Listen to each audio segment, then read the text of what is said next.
Hey guys, and welcome to the Animal Training Academy podcast show. I'm your host, Ryan Cartledge, and I'm really excited that you have decided to take time out of your busy schedules to come and hang out today. We're really grateful for you tuning in.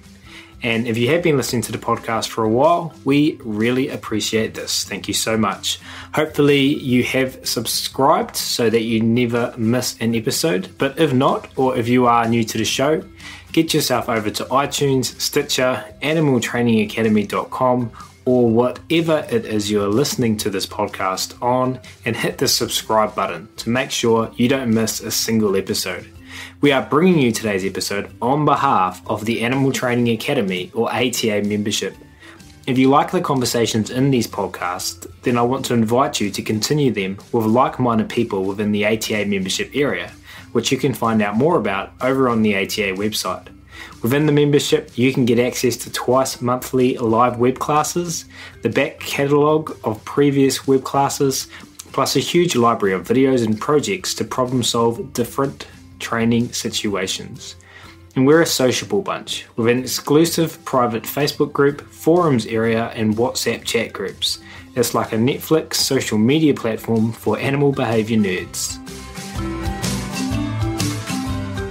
But we will get started on today's episode, where we will be talking to one Erin Davidson. Erin has been working within zoos and wildlife parks for the last 20 years, currently working at Sydney's Taronga Zoo's Free Flight Bird Show, training a variety of birds from Andean condors, eagles, to parrots and chickens. During this time, she has also created a pet show, educating visitors on responsible pet ownership, and has had the opportunity to train dogs in the musical Annie. Erin has spent time learning from trainers overseas, including Bob Bailey, Ken Ramirez, and Steve Martin, working on the Symphony of Flight Bird Show at San Diego Zoo and a Birds of the World show at the Dallas State Fair. Erin's passion has always been learning new techniques and building trust within the animals she works with, and in her words, giving them the confidence to soar. So without further ado, it's my very great pleasure to welcome one Erin Davidson to the show today, who is patiently waiting by in Sydney, Australia. Erin, how are you doing today?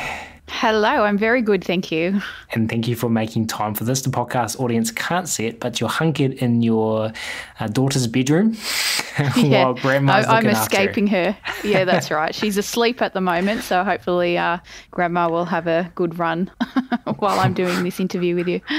Well, you're welcome for this opportunity to escape so we can benefit from your 20 years, your amazing 20 years of experience working at Taronga Zoo and other wildlife parks. So thank you for making time for this. Pleasure. Hey, let's dive into the first question today, Erin. Could you please take everyone listening back to where you got started, where you first learned about positive reinforcement animal training, and share some stories from that time? Yeah, definitely. Well, I've been, ever since I was a little kid, always wanted to work with animals.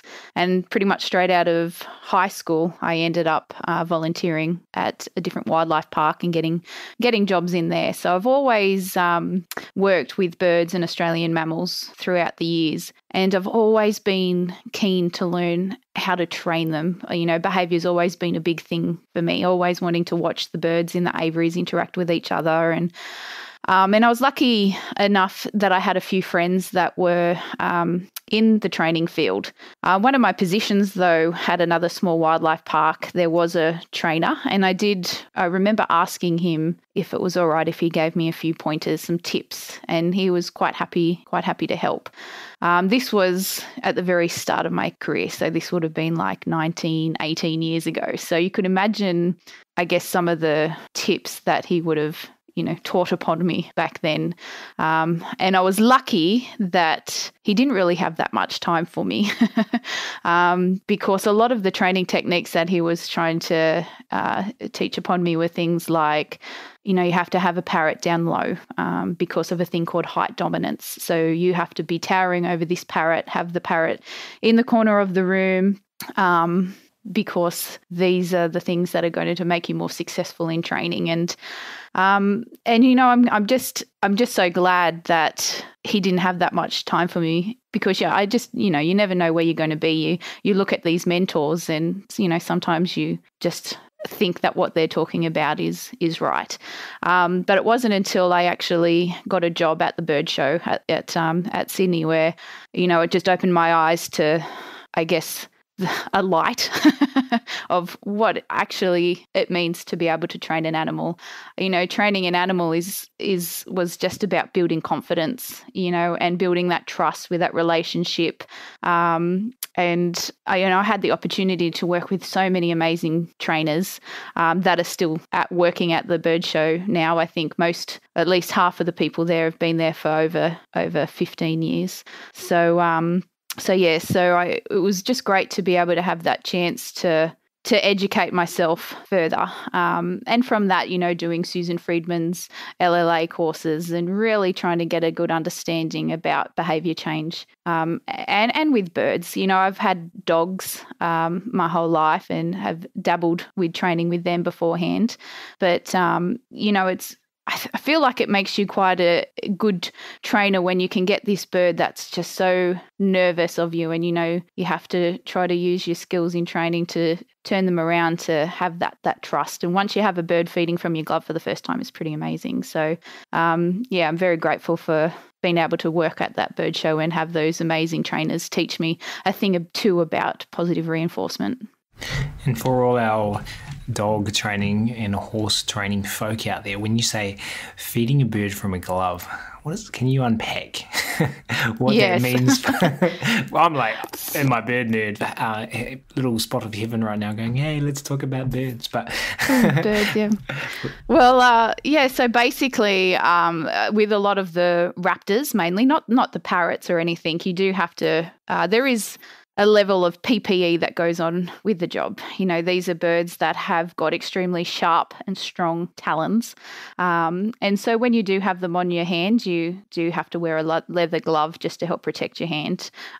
Even if they don't mean to, those nails will just pierce through your skin. So a lot of the times when we are offering pieces of food, we would put a little bit of food into our glove and just with an open hand, just reach it up for them so they can take it out and eat it. So it's just more of a safety matter. With parrots, of course, you just kind of offer it through just a bare hand, but they've got sharp beaks too, so you do have to be wary. And do you use the word gauntlet, or is that more of a European word? Gauntlet? I've never heard of gauntlet before. Gauntlet? No, you haven't heard of gauntlet before? No. Okay, there's Ryan making things up, everyone. And so you're at this wildlife park and you're grateful that someone you'd ask questions for didn't have time for you. Not at the time you weren't grateful, but in hindsight you'll become grateful that they were too busy to offer you advice. Or at the time, did you kind of see that the advice that they were giving you wasn't correct? Did you know in your kind of limited experience at the time? I think deep down I did. I mean, I was just very excited that I got the opportunity to, work with someone. I think out of the whole few years that I was there, I think I maybe had 3 training sessions with him. So I didn't really get to dove in deeply with it. But yeah, there were definitely times where it made me feel a bit uncomfortable and even made me want to doubt the fact that I wanted to train an animal because I never really wanted to, be a trainer that trains in that way, I guess. And then so you were lucky to get a job at Taronga Zoo, you said, after this. Yeah, that's right. So I actually started at the bird department and worked a couple of years on the bird department looking after the aviary species. And then within the zoo, part of the criteria for grading and going up in levels is that you have to have experience within different fields of the zoo. And so we do 6-month rotations. So you get to work 6 months on another section just to try to get new skills. And so the opportunity for me to come up to work 6 months on bird show. And so I took it and absolutely loved it. And the person that I swapped with ended up getting a job somewhere else. So that job became available. And I just think it all played out so nicely for me at that time. So I was there doing the role. The job came up and I was lucky enough to get it. And how long has the show been going at Taronga Zoo for now? The bird show has been, it's been going just over 20 years now. So it's been a while. And believe it or not, there are I think there's maybe one bird that has been there the whole time, still flying in the show. So who's that? Yeah, so we've seen what bird's that? Slammer, the black-breasted buzzard. Yeah, cool. I know So Slammer. yeah, I don't know Slammer. yeah. So she's the one that uses a rock to smash and open an emu egg. So so she's a pretty cool bird. So there's a lot of reliable birds that are, they probably know the job better than I do. And a lot of people listening to the show won't know what a black-breasted buzzard is. You said they pick up a rock to smash an emu egg. We didn't plan to talk about black-breasted buzzard, but that's such a cool behaviour. It is. Can you just and like I said, most of the listeners of the show won't know about that. So I just want to seize this opportunity because it's such a cool geek out moment. Can you just tell everyone listening a little bit about that? Yeah, so this is a bird that's found around Central Australia. So they don't just eat emu eggs, they will eat smaller things like mammals and reptiles, maybe small birds, but they definitely enjoy eggs. Smaller eggs, they'll just probably pick up and smash and eat themselves. But if they ever come across an emu egg, instinct has just taught them to pick up a rock to try to get into it because their beak and their talons are just not strong enough. So they actually hatch out of their own egg with the knowledge of how to feed upon these emu eggs. So it's pretty amazing to think about that. I think there's only one other bird in the world that uses a rock to get into eggs, and that's the Egyptian vulture over in Africa. So it's a pretty cool and unique skill. And I've had the pleasure of seeing Slammer a couple of times, I think, over the years. So as you said, there's one bird, at least, Slammer, who's been in the show for the whole time, and there's a couple of staff members who have been there for long periods of time as well. And some past podcasts of the Animal Training Academy show have also been your colleagues. Yeah, that's exactly right. Yeah, and again, as I said, I've been just so lucky to work with these amazing people. Like there's a man, Matthew Kettle, he's the one who actually helped start and create the show. So he's been there from the whole time. He's the supervisor of the show. But yeah, Peter Clark, who you've done a podcast with, she worked there for a couple of years while I was there. And having the opportunity to work with her as well. She's got a pretty amazing mind, that one. And so when she starts to teach, which she loves to teach, you just walk away from sessions just with a whole new light on what actually happened. And our great mutual friend who actually suggested this podcast episode, our friend Nick Bishop. You worked with him for a while as well? Yeah, I did. Yeah, I had the opportunity to work with Nick for a couple of years. He was there when I first started. And yeah, I mean, this man is a genius when it comes to creativity. He had a lot to play with script development as well. And watching him work, it was always fun. I think him and I had a pair of galahs that we trained at the same time together. This galah was actually my first bird that I got to train, and he had the other one. So we were he was my mentor through it. And, and it was actually a pretty cool training experience, that one, because even though those two birds were siblings from the same nest, they were completely different in their behaviours. And it just goes to show, I know, one of the themes from a conference we just went to is behaviour is the study of one. Well, this definitely pinpointed that to me, where we just had Nick's bird was actually, we called him Jimbo and mine was Nelson. Yes, I like The Simpsons. So Jimbo, he was just so confident. And so the way that Nick went about training him was quite different to how I had to go about training mine, because mine just tended to always just be that a little bit more nervous. And I guess because they were grown up together and lived together, Nelson really did rely on Jimbo's company to be confident as well. And so we used that as a technique within their training. That was kind of a cool thing that I got to do with Nick. And all the English people are saying, galah, what? Isn't that just what Alf Stewart says on Home and Away? It is an actual bird, people. Yes, beautiful pink. Can you describe to everyone what a galah is? Yeah, so a galah it's a small parrot, but they're just such a vibrant pink and whites, and they do actually in the wild hang around in flocks of thousands sometimes. So, if you get to stumble across them in the wild like that, they're very loud and very boisterous kind of parrots, and they're really cool to work with. So they've earned the name being a galah, as referenced by Alf Stewart on Home and Away. I don't even know if Home and Away is still going. Is it? Is Alf still going? Yeah, I'm pretty sure Alf's still on Home and Away, yeah. Either lots of people know what I'm talking about or no one knows what I'm talking about. But so Nick Bishop and Peter Clark, like we said, they've been on previous ATA podcast episodes, so we'll link to them in the write-up for Erin's episode and have that nice little 1 degree of separation between guests on the show. So 20 years, I mean, not just at Taronga Zoo Bird Show, as we've talked about, you're in other departments at the zoo and you're at another wildlife park as well. But I'm assuming over that time, you've seen a lot of changes, you've seen a lot of things shift. Yes, no? Definitely. What can you share with us some of the changes that you've seen happen over your career when training birds? We often talk about dogs and horses, but what kind of things have you seen change with regards to how we train birds? Yeah, well, I think, one of the things I think I loved about going to Susan Friesman's conference is she really made the statement that, when you've got your primary reinforcers, it's not just food and water and shelter. One of them's control as well. So giving that animal control of the environment. And so I feel like that has really starting to shine through bird shows. There was a time and it's still a technique that gets used today where a lot of the raptors are just tethered.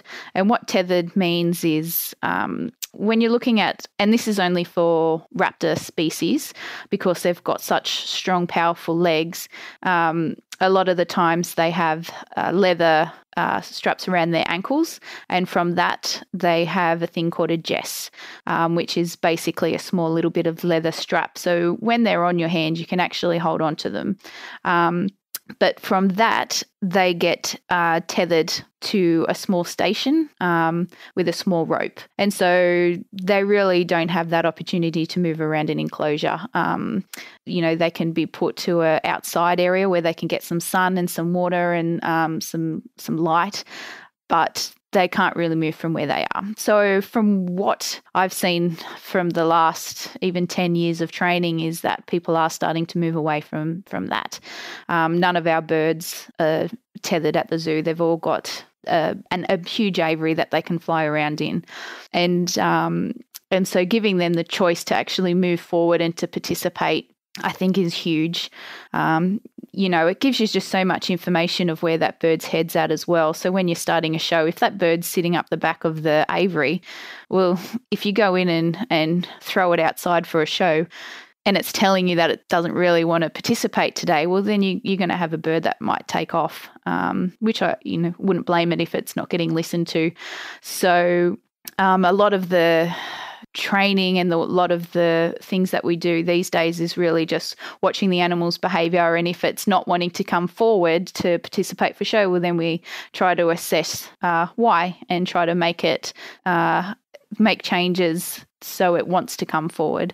And so I think that's really exciting, and I'd like to, I think that's just a part of the training that makes you appreciate, especially when you have a sick or injured wild bird that will come forward to you to participate is cool. Yeah, and for people that don't know, birds of prey, tethering, jesses, all of this equipment, it's got a rich and long history, doesn't it? It's not something that we've just started doing over the last 40 years. Yeah, well, that's right. I mean, falconry has been for tens of thousands of years. It still gets used in traditional hunting and things like that. And, there's some areas where I do see a bit of a place of holding jesses. We definitely will still hold jesses if we need to. If the bird's in any danger, we've had times where we're flying birds at a park and there might be a dog off lead. And so, of course, we want to make sure that that animal is safe and secure with us. But more importantly, I think we try to encourage the bird to want to stay on our hand and not just be there because it's being held. But yeah, as I said, tethering is something that gets used with raptors. I remember going into a bookshop when I was first starting out wanting to learn how to train, and I've got a training book out and it had a picture of a cockatoo that was tethered to a perch. And so, yeah, things have definitely changed, but I would not recommend any kind of tethering or holding jesses for parrots or really any other birds other than raptors, because their legs aren't designed for it, and you could really cause injury. So all the parrots are all within our bird show are all free lofted, and you're using the same techniques as you would with the raptors. I guess if you're at the park with a wedge-tailed eagle on your glove, you're also worried about the safety of the dog, not just... Yes. You've seen some expressions of some people's faces that have little small, like Bichon-Frise kind of dogs kind of picking them up very swiftly to take them away. But not everybody is aware of their environment. There's so many times where we could be flying an eagle or an Andean condor or anything at a park, and people walk past not even noticing. So so you do have to be wary about those things. And just as to put it into a frame that a lot of the listeners of the show might be more familiar with, we're thinking like having a lead on a horse or a dog for safety purposes. Yeah, that's exactly right. Yeah, so it just but kind not of using it for training purposes per se. Yes, that's right. Yeah, and a dimension that bird trainers and dog trainers often don't have to think about is something you mentioned earlier, that if your bird moves to the back of the aviary and you still get it out, for example, to fly in a show, that bird might take off. Now, we don't have to worry about dogs taking off or horses taking off. When I say take off, I mean using wings to leave the physical earth and go off into the sky. Like, what kind of skill level do you think that adds to bird trainers with regards to the fact that the birds can just go? Yeah. Well, I think it really, you just have to be quite sensitive to the bird, but you have to really be able to read the body language and pick things up. You kind of need to know when to, end sessions to say, we always have a bit of a running joke. Let's just do one more rep because we're having so much success. But, sometimes it's that one more rep that gets you into trouble. But you really do have to make sure that you're reading each training session to make sure that they don't just take off. But it's also assessing, I guess it goes back to the ABCs that we talk about with Susan Friedman's kind of talk. You really want to check the antecedents. So that environment, is it safe? Is there a wild white-bellied seagull flying around and you're about to bring a bunch of cockatoos out to fly? If that's the case, well, then I'm not bringing those cockatoos out to fly, because guarantee they're going to see that bird and disappear. Why wouldn't you? It's part of their instinct to save their lives kind of thing, So it's, having a look at your antecedents, the area that you're in, watching the body language of the bird, all of these things before you actually even ask for a behaviour. So, I've had a couple of fun experiences of chasing birds, but... tell more. Oh, tell more. Oh, gosh. You know what? I think the biggest thing I would have to think would be those red-tailed black cockatoos. We have a group of 4 that fly at the end of show, and they get pretty high. They circle around and then come down to a tree that's on stage before they exit back into the building. And especially around winter, I guess, when you've got good southerlies and that when the wind can be a little bit more strong. We've had a couple of times where, as I said, a white-bellied seagull will come past. We've actually had a wild peregrine falcon chase them, and I just remember being on stage looking up at these birds, just, heart in my mouth, thinking, please just get to safety, where this peregrine falcon has started to chase them, and we've been so lucky that nothing's ever happened. But, of course, we're a bird show that's on the side of a cliff right on the harbour. So for them to travel 2 minutes, they're across the harbour. And so you just see them flying across to the other side of the harbour. So what took them 2 minutes is going to take us 45 minutes to hop into the car, put the cages that we can secure them in once that we get them back, drive all the way over, find them. And then normally when we see them, they're like, okay, you're familiar. I'll come down to you because we've had that relationship So again, you could imagine not using positive reinforcement. If a bird flies off, why would it want to come back to you in those circumstances? So yeah, having that trust, that relationship built using positive techniques, that bird normally pretty quickly comes down to you as soon as it sees you, and then you can put it in the nagle and take it home. So yeah, we've had a couple of fun instances like that, but now we've actually, just in the last couple of years, we've got some new technology. We have a GPS tracking system that we can attach to pretty much all of the birds, except for some of the parrots. Parrots, they're chewers, so there's a couple of parrots that you can put them on and they just chew them straight off. Plus, they live in big flocks. They might get groomed. So it's, that's changed so much from when I first started. Before, you just have to drive around and listen and hope for the best, or if someone calls in saying that they've found a bird. But now it's just attached to your iPhone. I've got an app for this, which is pretty crazy to think about. So I can just press my app and it sends me a satellite signal of where the bird is. But the coolest thing about this app as well, we put it on our peregrine falcon and it tells you the speed, the distance, how high they got, and can leave you a little bit of a map of that information. So some pretty cool technology for situations like that. So it kind of takes the stress out of it a little bit when you kind of know where that bird is the whole time.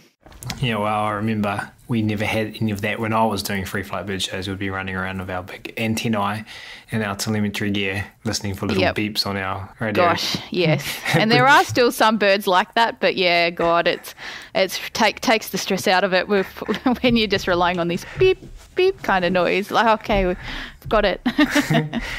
Now, explain to everyone listening who might not know how terrifying it is to see a peregrine falcon, of all birds, coming after your parrots. Peregrine falcon in particular, yeah. Like, you have a white-bellied seagull, they don't cause too much problems except for the fact that they scare them. But peregrine falcons are bird eaters. These are birds that are just designed for hunting and for being fast and good at it. So when you have a peregrine falcon in the area, I'm surprised that we have been as lucky as we have been, to tell you the truth. So you could just imagine me watching them standing on stage, because there's just nothing you can do at that time bar hope that the birds have got enough skill within themselves to get out of that situation, and that potentially that peregrine falcon isn't as hungry as it could be. If it was a hungry bird, well, then it probably would have made a little bit more effort to try to catch one of our cockatoos. So it was great to see the peregrine falcon disappear and all our birds come home. I can just say that. I can imagine. Hey, you also mentioned there before that Taronga's Bird Show is right on a cliff on the harbour. Now, sounds nice, but that doesn't do justice to how amazing the backdrop of Taronga's Bird Show is. I've always said it's got the best backdrop of any bird show in the world. Can you, just before we move on to what we're going to talk about for the meat of this episode, even though we're half an hour and I know that everyone, tell everyone a little bit about the show. Explain to people what they're going to see when they're sitting in the grandstand looking out at the stage. So we're extremely lucky. We've got a really spectacular backdrop. So we've got a theatre that I think seats about 800 or so people sitting. And the backdrop is Sydney Harbour. So you can see the Sydney Harbour Bridge, the Opera House, Centre Point Tower. It's a beautiful skyline. And so that also, in saying that, it has its good and its bad elements about it, because where we're situated right on the cliff, if we get, say, southerlies to westerlies, it's perfect wind condition for us, because the wind can get up to around the 30 to 40 Ks an hour. If it gets to 50 Ks, we cancel show. But it just allows for some pretty spectacular flight. So we have a tower that we load our Andean condor and our wedge-tailed eagle in, and it goes 20 metres above ground. So the birds kind of start off from a height. And I know one of your favourite birds that you used to work with, Reggie, our wedge-tailed eagle, he does, there's times where I've actually teared up on stage to watch him fly. He can be out there for 10 minutes sometimes just flying around. And you just watch him and just the skill that he has, how he can just use the wings, to dip in. He comes and sometimes it looks like he's coming into his tree on stage, but then he will take off again. And, just listening to the audience reaction of going, whoa, it's, and even sometimes he can be a pinprick in the sky and you tap the tree and he just, you can just see those wings tuck in the landing gear, his feet kind of come down and he just drops down to that tree. It's pretty spectacular to see him fly. So, yeah, on good windy conditions, we kind of fight out the back to see who's doing the show because it's pretty fun. We have kites that we throw pieces of meat up that they catch in the air and everything. But as I said, there is that flip side. Sometimes there's no wind and, we still get some good flying, but it might be a lot shorter. But sometimes if it's coming from different angles, it can hit the trees and kind of turn into a bit of a circular motion, so a bit more gustier. And so we have had birds kind of, as they're flying might be just a little bit hard for them and they'll land in a tree or something like that. So, but yeah, so if you come to the zoo, try to pick it on a nice, windy, southerly day and you'll expect to see some pretty cool things, I think. Yeah, where can people go to find out more about Taronga Zoo and the show? Yes, so we have a website, just tarongazoo.org. And that will tell you all the different shows that we have, tell you a little bit about our show. One of the biggest things I think with our show is we do try to have some action messages as well within it. So one of the big things we talk about hollow logs, and we try to relate to people as much as possible by talking about these are birds that you can actually see in your backyard. And it doesn't have to necessarily be in the country. It's, in the city as well. And so nest boxes are a huge thing that we want to try to educate people on because, hollow logs are a natural nest box for not just birds, mammals, reptiles, amphibians. So there's a lot of competition for them. And it can take hundreds of years for them to form, but a lot of them are getting chopped down because we're making cities, schools, roads, all of that. But you can actually build your own nest boxes and put them up in your backyard. And so these are the things that we're trying to educate people on. And there's actually a link on our website at thetaronga.org. If you type in that with put nest boxes, it will take you to the site where it gives you the different dimensions for different animals, so you can just ring up your local council, find out what animals you might have in your area and just build a nest box, and it tells you how far off the ground it needs to be. And so just things like that, I think, is a great way to try to make a difference just within everybody else's backyard kind of thing to help encourage the populations out there to go strong.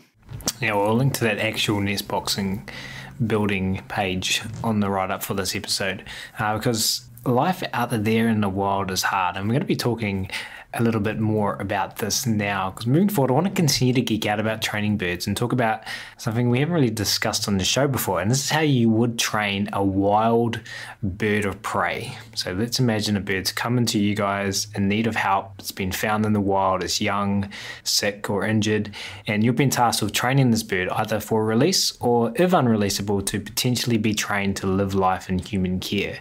Erin, you're going to walk us through now 10 steps to how you would do this, how you would train a wild bird of prey, and kindly going to share examples of both a wedge-tailed eagle and a peregrine falcon. I'm excited to dive in.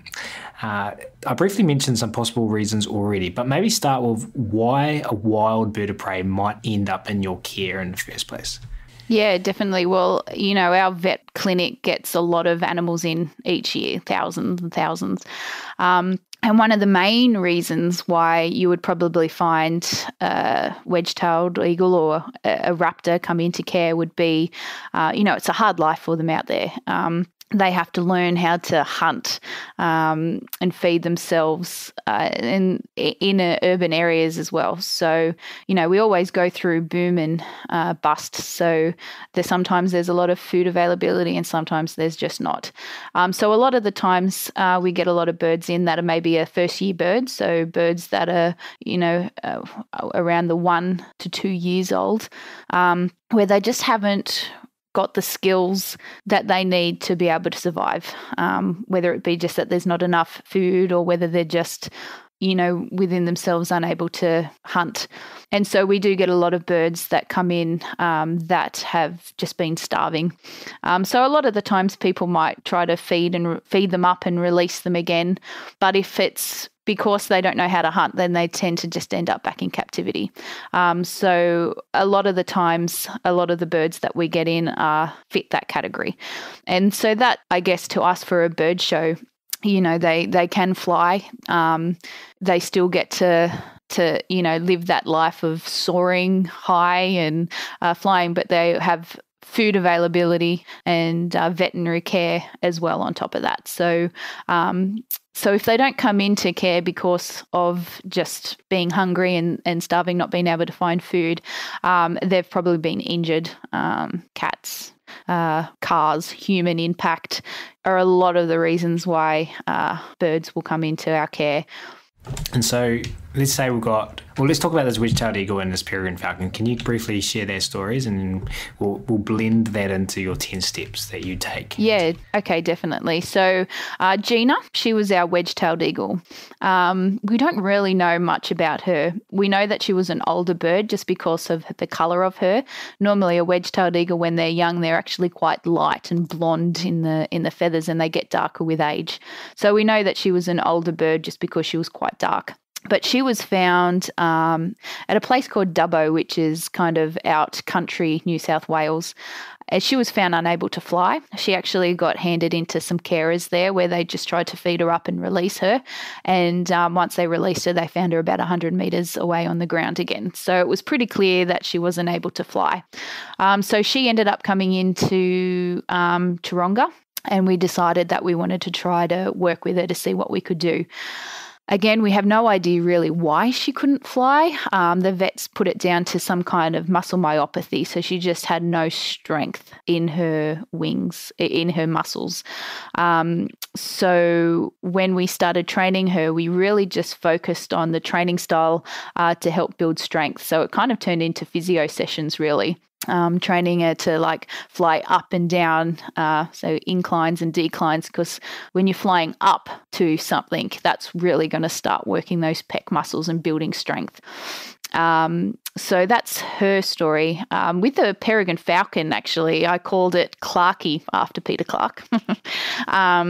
He came in to the zoo because he actually had a broken wing. And normally what happens with birds when they come in with broken wings is they kind of get set, but the wing gets kind of strapped down to the body. And, that's a technique that's okay for some birds. But for a peregrine falcon, as I was saying before when I was describing them chasing the red tails, they need to be strong because they are such dynamic flyers. They need to be able to twist and turn throughout the air with the greatest of ease and travel at speeds of up to 380 k's an hour. So you can imagine a bird that had a broken wing that, couldn't move it for a month. It would get quite stiff. It would really cause a lot of problems for release back into the wild. So this particular vet at the zoo came up with a new technique of trying to heal that wing, where she basically got a splint for it. But the way that she put it on the break, it was still allowed the bird to open its wings fully. So it was pretty amazing what she was able to achieve. And because, again, it needed to be fit for release, she decided to hand it to me to try to train so we could do some flight strength. So we can do some flights with it to help strengthen its wings, but also to assess whether it was okay to be released. Once it's out flying, we really wanted to look at how it turned in the air and came back, and just to make sure that it was actually able to do it. And so I thought that was really a cool idea to be a part of. So I started training that bird for some free flight to assess it for release. Cool. So let's go through these 10 steps now. So everyone listening, imagine you're Erin at Taronga. You've got two birds coming from the wild. You've got a wedge-tailed eagle, one of the largest eagle species in the world. There's some that are bigger than it, but it's a pretty big bird. They're a pretty big species. And the fastest animal in the world, basically, a peregrine falcon who needs that wing to be fully functional before release into the wild. What are the steps you're going to take to start working with these animals using positive reinforcement? All right, so you can imagine a bird that is from the wild that comes into care. When we're talking about positive reinforcement and what are the primary reinforcers, even though food is a primary reinforcer, a lot of the time when they come in, they're a little bit too nervous that they don't even want to eat. So it's good to use food to pair it with you. But at first, I really think that using control of their environment, the control to get rid of you out of their space is one of the huge things. So step one is basically just throwing food in and walking away. So, we pretty much have a weighed out amount of food that we might potentially want to give a bird. And we would just cut it into small pieces. And throughout the day, I might just walk past, open the door, throw food in, and then close the door and walk away. So what I'm basically saying is that every time that door opens, something good's going to happen, but I'm also leaving. So I'm not a threat. I'm going to disappear. And first off, you might have that food still just sit there on the floor. And so you might just assess how often you're going to do it, because you don't want to keep throwing food in if the food's just piling up kind of thing. But eventually the bird will come down and eat it. And so you kind of want to judge the time, I guess, from when I've thrown that food in to when they're eating it. And so that's when you're kind of going to know when to go on to your next step. And every time I throw that food in as well, I'm always watching body language. I'm watching what that bird's doing. When I open the door, is it looking everywhere to see where it can escape to? Or is it going to start looking at me going, there's that lady that brings food, and kind of leaning forward on the perch, looking interested in what I'm doing. The head's kind of moving, trying to see what I've got. And so once I start noticing that, I might throw the food in and maybe just wait at the door for a few seconds to see whether that bird will come down and eat in my presence. Because step number 2 is basically you wanting that bird to feel comfortable to eat while you're still in the doorway. But then as soon as that bird does eat, I'm going to leave as well. So I guess I'm basically reinforcing the behavior of that bird eating by me disappearing as well. So then I'm going to try to eventually, again, read body language, watch what the bird's doing. But step 3 would be eating while I'm still in the aviary. So I might be able to just maybe sit right at the very door in the aviary and throw some food in and wait for that bird to kind of come down. Again, with all these steps, we're always going back and forward because, sometimes that me maybe being in that aviary, just sitting at the front door might be too much, and the bird starts looking of where it can escape to. And as soon as I kind of see that, I know that I've kind of maybe pushed a little bit too far. So I might have to go back steps. But basically what I want to do is just have a few bits of food with me so I can just throw some food towards it. It will eat, and maybe I can throw another piece and another piece until this bird's feeling comfortable eating while I'm in that aviary. So then we go to step 4, where I want to see the bird actively move towards me. So never do I really move towards that bird. I always want to see it come towards me. So again, it's the best way in this situation of giving this bird control and choice. So I might start throwing foods. Maybe that's just a little bit closer to me. So the bird actually has to walk towards me to get that food.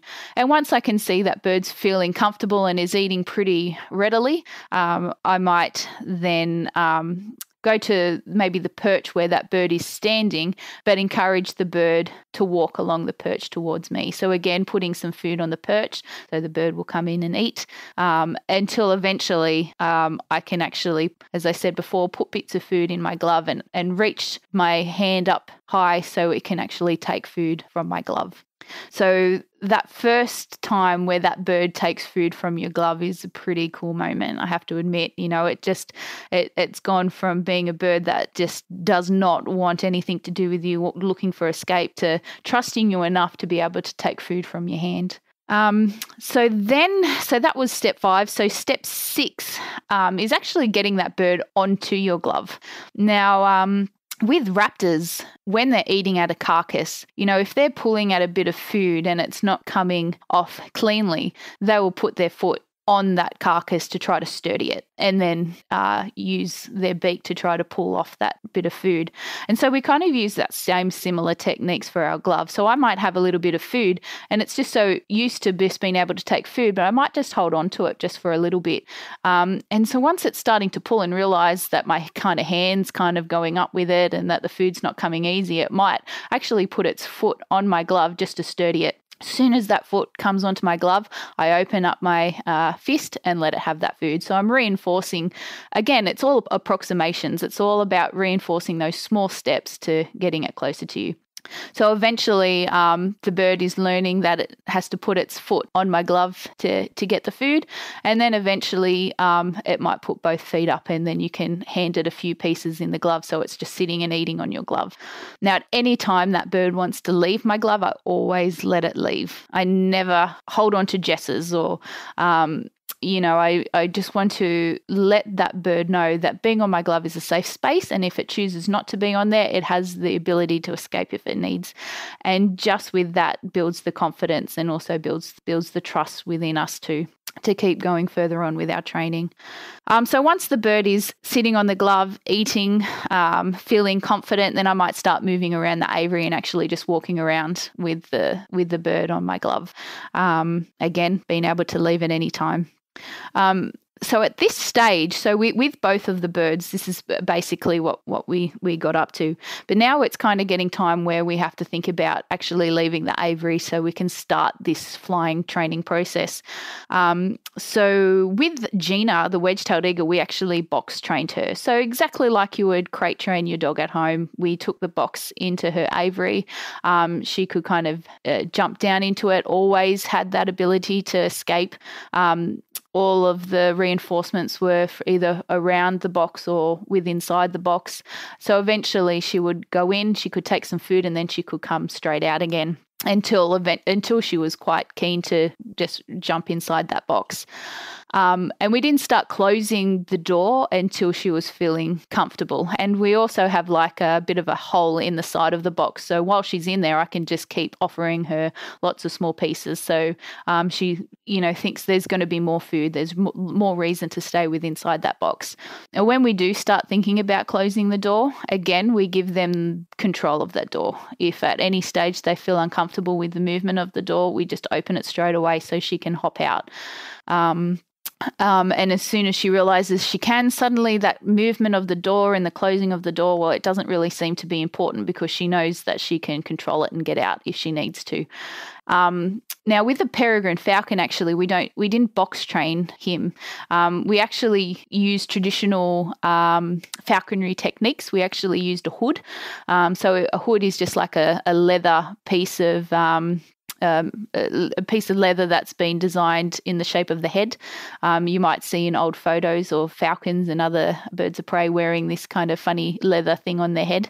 But again, we trained him to wear it. We didn't just put it on his head and just expected him to accept it.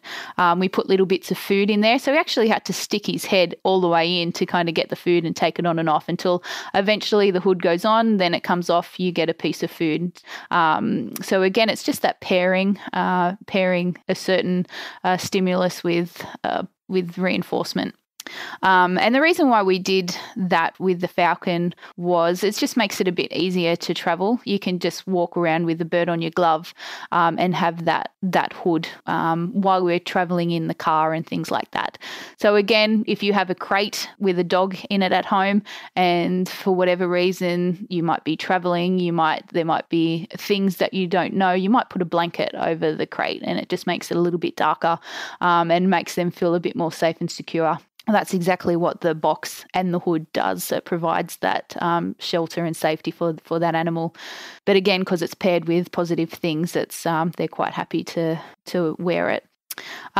So as we've talked about before, our bird show's on the top of a cliff. So if we wanted to start training any birds there, it's kind of not the most easiest place to train. We don't really have long spaces.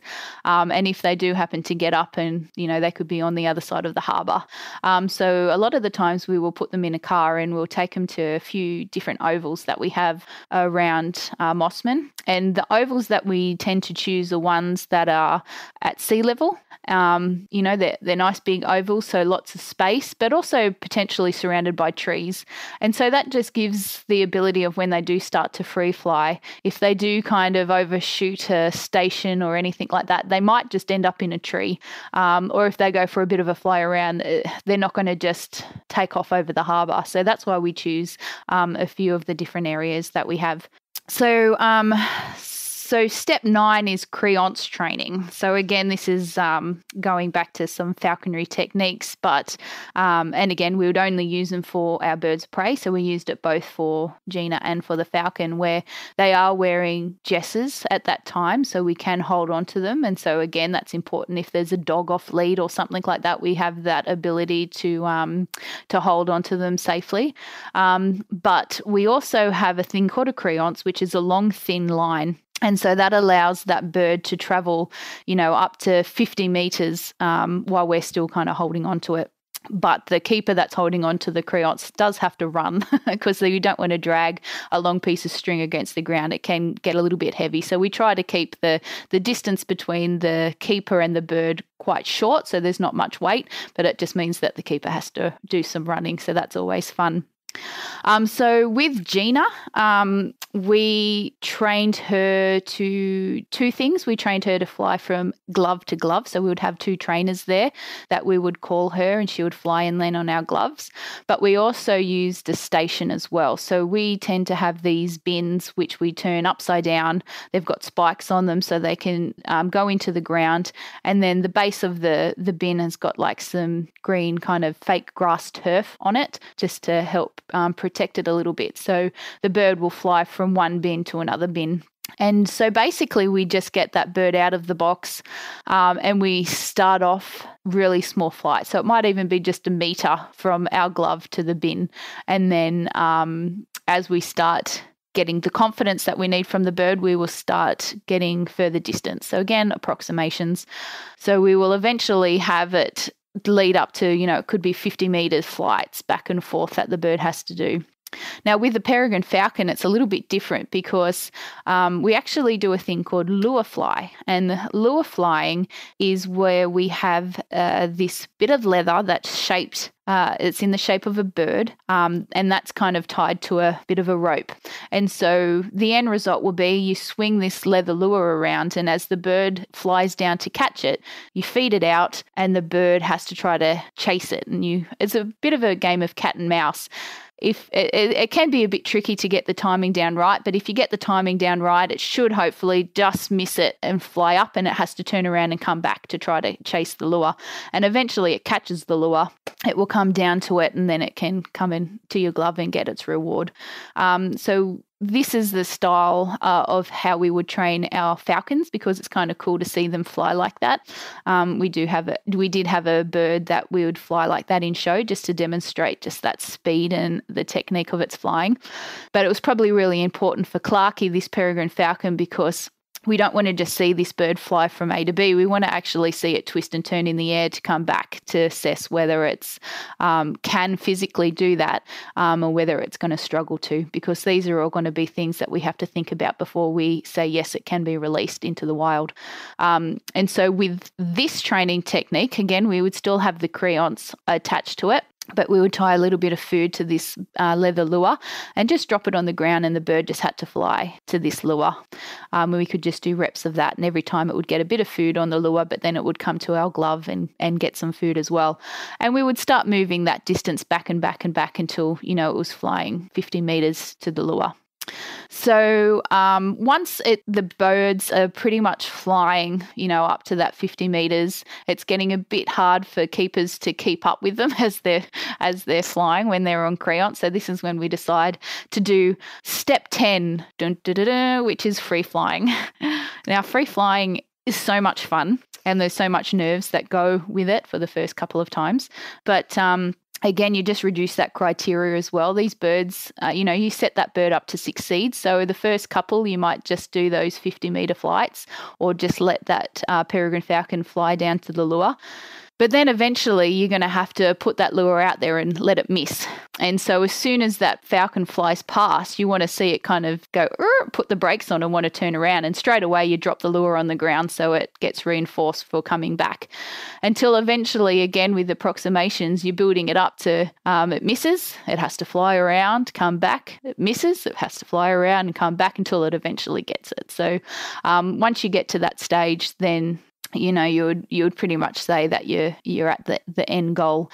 And with the wedge-tailed eagle, you would do those 50-metre flights back and forth without that creance, so it's all free flying. These birds have got that telemetry, that GPS tracking device on them at this time.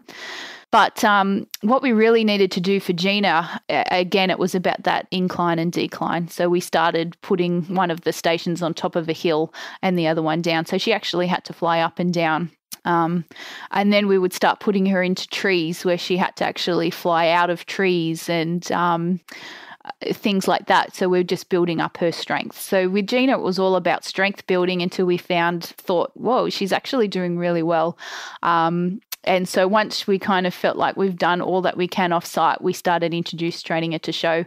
And Gina is now in our 3 o'clock show, and she flies nearly every day. She does have a bit of a wind cut off because sometimes she's not like Reggie. Reggie does this amazing soaring and everything, but she's quite competent in flying down to her stations in the tree. And she's such a unique bird. I've never actually met any bird like her. She's she's kind of undescribable within her personality, or Nick Bishop would hate me saying that word, personality, birdsenality maybe.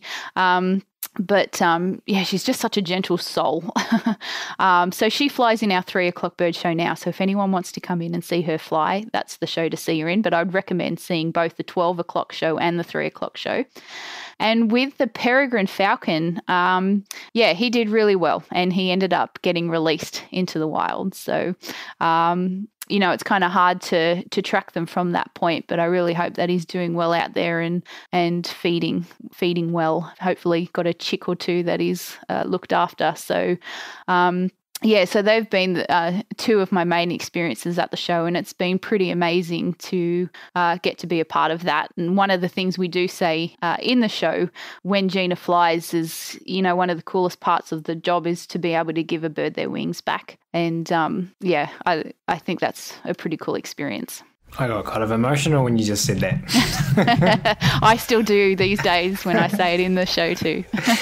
So let's go through those. And as I was thinking, we're talking about birds of prey, but someone might be working with a shouter dog that's been brought in, that's lived its life out on the streets, or wild horses that get caught and brought in to be trained.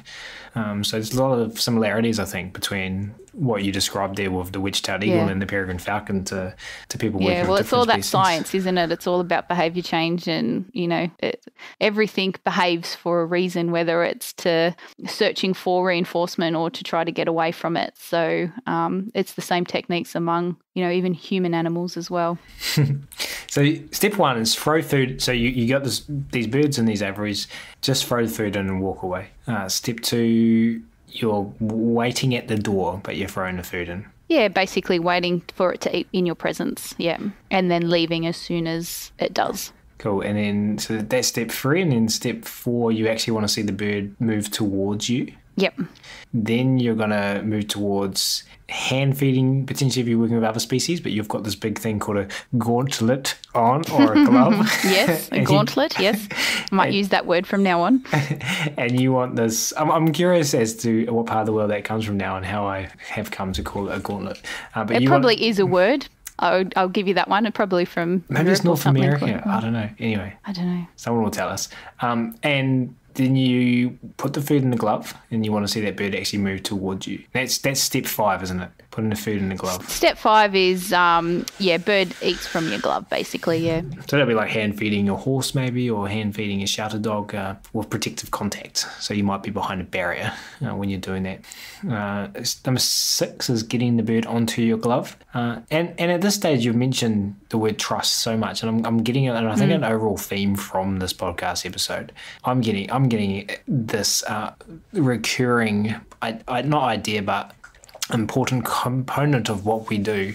You've mentioned trust so many times. Yeah, I think it's so important with any animal species, or even human species. We all know how important trust is in our own relationships.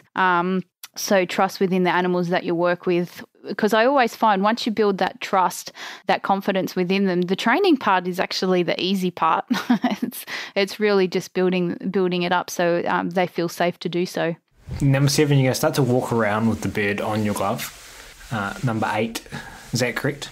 Yes, that's correct. Yep. Number 8, box training, hood training, and taking them out. So you use the word oval. Can you just explain to everyone and to me, sorry, what an oval is? Sorry, yes, of course. Right. So an oval is basically like a green space where people might play football. They might, it's just a sports ground, a huge park. It doesn't necessarily, an oval is just, I guess what we would call, just because of the shape of like our sports ground, it would be. So it's just a big open green space.